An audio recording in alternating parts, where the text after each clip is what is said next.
Hello दोस्तों, नमस्कार। आप सभी को हनुमान जयंती की हार्दिक शुभकामनाएं। डर से जीतना सिखाते हैं भगवान हनुमान।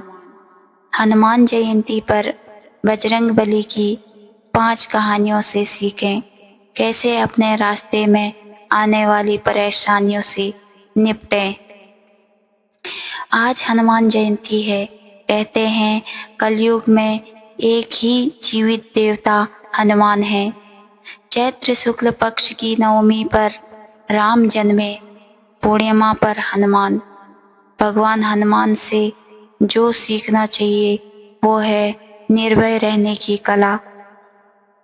हनुमान विश्वास के देवता हैं। विश्वास दोनों तरफ से हो, परमात्मा से भी, स्वयं से भी, बाहर से भी, भीतर से भी। भरोसा ही एकमात्र ऐसी चीज है जो सूर्य को मुंह में रख लेने से लेकर समुद्र लांघने तक के काम करवा लेता है। इंसान के जीवन में 3 ही भाव होते हैं, पहला हर्ष, दूसरा शोक और तीसरा भय। हर्ष यानी खुशी, शोक यानी दुख, भय का मतलब डर। डर ही सफलता के रास्ते की सबसे बड़ी रुकावट है। डर असफलता का भी होता है, सफलता को बरकरार रखने का भी होता है। भय बाहरी भी होता है, भीतरी भी होता है। डर कोई भी हो, ये हमें जिंदगी में आगे बढ़ने से रोकता है। भगवान हमें सिखाते हैं कि हमें अपने ऊपर से डर को हावी होने से कैसे रोका जा सकता है। ऐसे ही रामायण का एक किस्सा है। रावण ने सीता का हरण किया तो उनकी खोज में राम और लक्ष्मण जंगल में भटक रहे थे। सबरी के कहने पर वे सुग्रीव से सहायता मांगने गए। सुग्रीव अपने भाई बाली से बचने के लिए श्रीमुख नाम के पहाड़ पर रहते थे, क्योंकि बाली एक श्राप के कारण इस पहाड़ पर नहीं आ सकता था। राम और लक्ष्मण को ऋषिमुख पहाड़ के पास देखकर सुग्रीव घबरा गए। उन्हें लगा कि बाली खुद नहीं आ सकता तो उसने मुझे मारने के लिए योद्धा भेज दिए हैं। सुग्रीव ने हनुमान से कहा कि वो उनकी रक्षा करे। हनुमान ने जवाब दिया कि बिना ये समझे कि वे लोग कौन हैं, कोई फैसला नहीं करना चाहिए। पहले उनके पास जाकर ये पता करना चाहिए कि ये 2 लोग हैं कौन। हनुमान ने अपना रूप बदल लिया और ब्राह्मण बनकर राम लक्ष्मण के पास पहुंचे।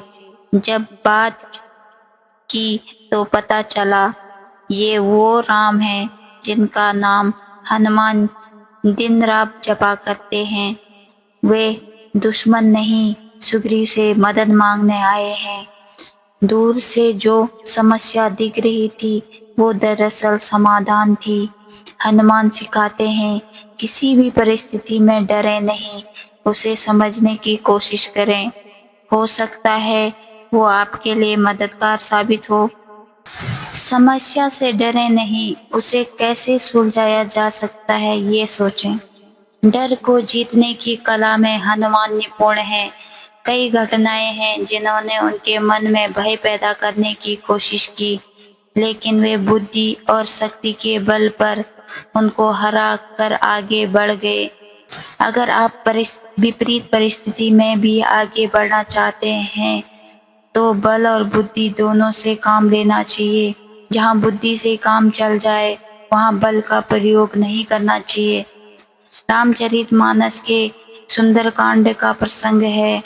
सीता की खोज में समुद्र लांघ रहे हनुमान को बीच रास्ते में सुरसा नाम की राक्षसी ने रोक लिया।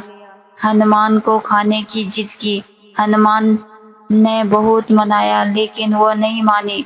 वचन भी दे दिया, राम का काम करके आने दो, सीता का संदेश उनको सुना दूं, फिर खुद ही आकर आपका आहार बन जाऊंगा। सुरसा नहीं मानी। वो हनुमान को खाने के लिए अपना मुंह बड़ा करती, हनुमान उससे भी बड़े हो जाते। वो खाने की जिद पर अड़ी रही, लेकिन हनुमान का कोई आक्रमण नहीं किया। ये बात हनुमान ने समझ ली कि वह मामला मुझे खाने का नहीं है, वह अपने अहंकार में है। तत्काल सुरसा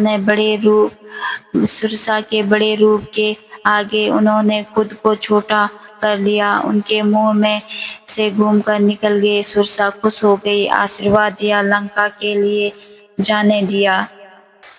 दूसरा प्रसंग भी इसी रास्ते पे घटा।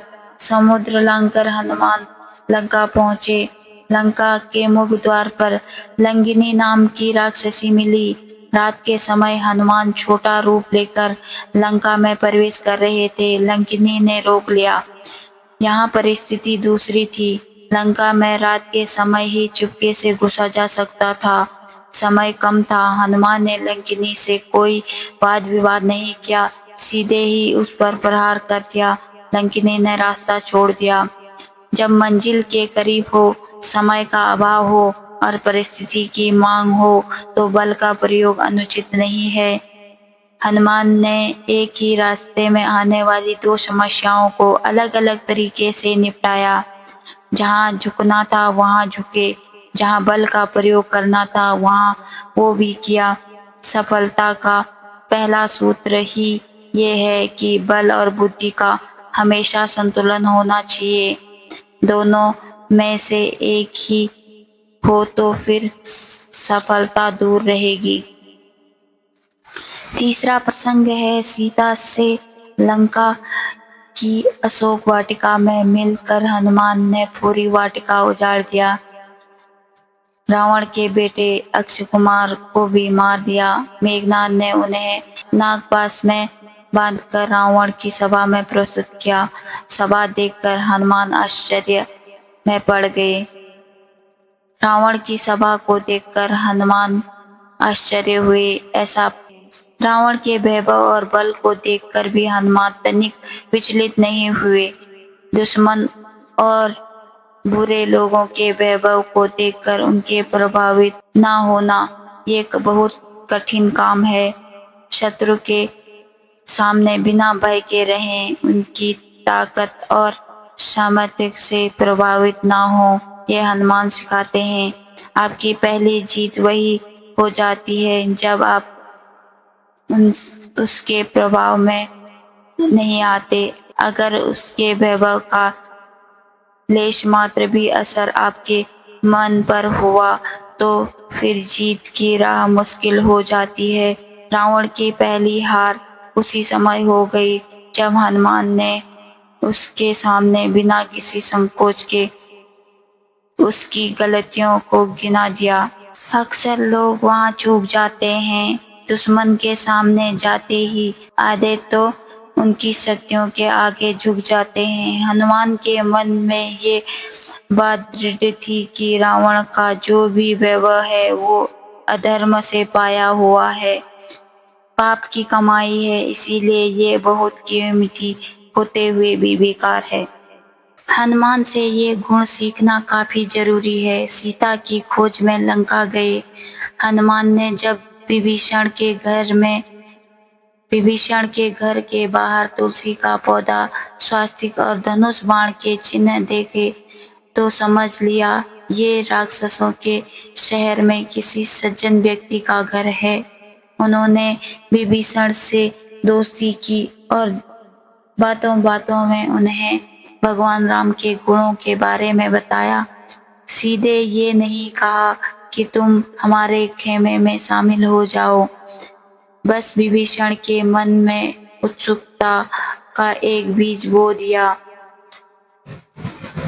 जब रावण ने विभीषण का अपना अपमान कर उसे लंका से निकाला तो विभीषण को हनुमान की कही बातें याद आ गई कि श्री राम अपनी शरण में आए हर व्यक्ति की रक्षा करते हैं। वो सीधा राम की शरण में पहुंच गया।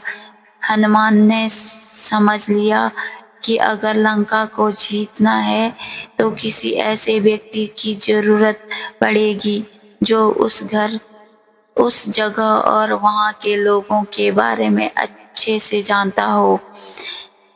उन्होंने बिना सीधे कोई बात कहे विभीषण को राम की शरण में ले लिया, शरण में आने का संकेत दे दिया। ये कहानी सिखाती है कि जब भी आप अपने दुश्मन के खेमे में जाएं, तो वहाँ भी अपने लिए ऐसे लोगों को चुनें जो जीतने में आपकी मदद कर सकते हों।